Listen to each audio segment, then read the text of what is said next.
آج میں آپ کے لیے ایک بہت ہی آسان لیکن پاورفل قرآن سورہ کا عمل لے کر حاضر ہوا ہوں۔ یہ عمل صرف ایک دن یا تو پھر 3 دن کر لینا ہے۔ صرف 10 سے 15 منٹ لگتے ہیں یہ عمل کرنے میں۔ بہت ہی آسان عمل ہے، کوئی بھی مومن یہ عمل ضرور کرے گا، کیونکہ اس عمل میں قرآن پاک کی ایسی سورہ کو پڑھنی ہے جو ہر مومن کو زبانی یاد ہی ہوتی ہے، اسی لیے پریشانی کی کوئی بات نہیں ہے۔ اگر 24 گھنٹوں میں یا 3 دن میں حاجت پوری نہیں ہوتی تو پھر 7 دن عمل کر لینا ہے، اور اگر خدا نہ خواستہ 7 دن عمل کرنے کے بعد بھی کوئی اسباب نظر نہ آئے تو 7 دن کے بعد عمل بند کر دینا ہے، اور پھر کامل یقین کے ساتھ تھوڑا صبر اور انتظار کرنا ہے۔ جلد بازی کرنے کی یا مایوس ہونے کی ضرورت نہیں ہے۔ تو بسم اللہ الرحمن الرحیم۔ السلام علیکم ورحمۃ اللہ وبرکاتہ۔ تو جو کوئی سورہ کوثر کا یہ عمل کرنے والا ہو وہ اپنا نام کمنٹ باکس میں لکھ دے، یا تو صرف ایک مرتبہ آمین ٹائپ کر دے۔ انشاءاللہ آپ سب کی کامیابی کی دعا کی جائے گی۔ تو اس عمل میں کرنا یہ ہے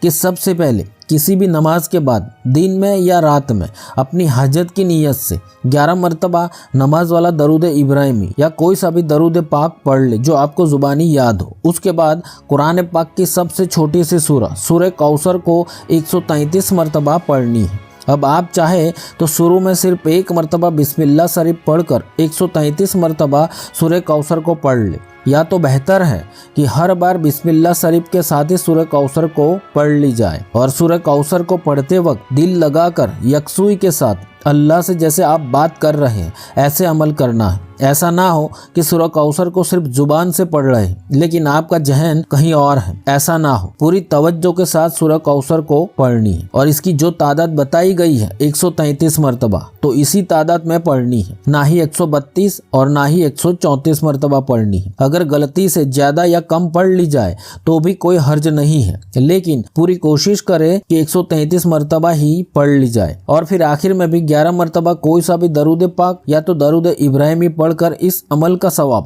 حضور اکرم صلی اللہ علیہ وسلم اور پنجتن پاک کو ثواب پیش کر دینا ہے۔ ہر دن عمل کرنے کے بعد آپ کو ثواب پیش کرنا ضروری ہے، اور پھر اللہ سے گڑ گڑا کر دعا مانگے۔ انشاءاللہ اگر آپ نے دل کی گہرائی کے ساتھ عمل کر لیا تو ایک ہی دن میں حاجت پوری ہو جائے گی، اور اگر 24 گھنٹوں میں حاجت پوری ہونے کے اسباب نظر نہ آئے تو پھر 3 دن عمل کر لینا ہے، اور اگر 3 دن میں کام نہ بنے تو عمل بند کر سکتے ہیں، یا تو پھر 7 دن عمل کر لینا ہے، لیکن 7 دن کے بعد عمل نہیں کرنا، لیکن کچھ دن صبر کے ساتھ انتظار کرنا ہے۔ انشاءاللہ حاجت پوری ہو جائے گی، لیکن ایسا بہت کم ہوتے دیکھا گیا ہے۔ زیادہ سے زیادہ 3 دن میں یا تو 7 دن کے اندر ہی کام بن ہی جاتا ہے یا حاجت پوری ہو جاتی ہے۔ یہ ایک بہت ہی بہترین وظیفہ ہے سورہ کوثر کا، آسان بھی ہے اور تیز تاثیر کا عمل ہے۔ اگر یہ سورہ کسی کو زبانی یاد نہ ہو تو قرآن پاک میں دیکھ کر یا کسی بھی پن سورہ میں دیکھ کر بھی کر سکتے ہیں۔ خاص کر کے یہ عمل شادی، رزق، دولت، نوکری، دکان، گھر، امتحان اور انٹرویو میں کامیابی کے لیے بہت تیز اثر کرتا ہے۔ تو اسے کم سے کم 1 دن یا تو 3 دن یا تو آپ چاہے تو 7 دن بھی کر سکتے ہیں، وہ آپ کی مرضی۔ بے شک اللہ اس عمل کی برکت سے آپ کی تقدیر کو بھی بدل دے گا۔ ایسی جگہ سے اسباب بن جاتے ہیں کہ بندہ سوچنے پر مجبور ہو جاتا ہے۔ تو اگر کوئی سوال ہے تو کمنٹ باکس میں ضرور بتائیں، اور اگر آپ ہم سے واٹس ایپ چینل کے ذریعے جڑنا چاہتے ہیں تو واٹس ایپ چینل کا لنک نیچے ڈسکرپشن میں دے رکھا ہے، آپ وہاں سے جوائن کر سکتے ہیں۔ تو اللہ سبحانہ و تعالی ہم سب کو دونوں جہانوں کی کامیابی عطا فرمائے، آمین۔ اللہ حافظ۔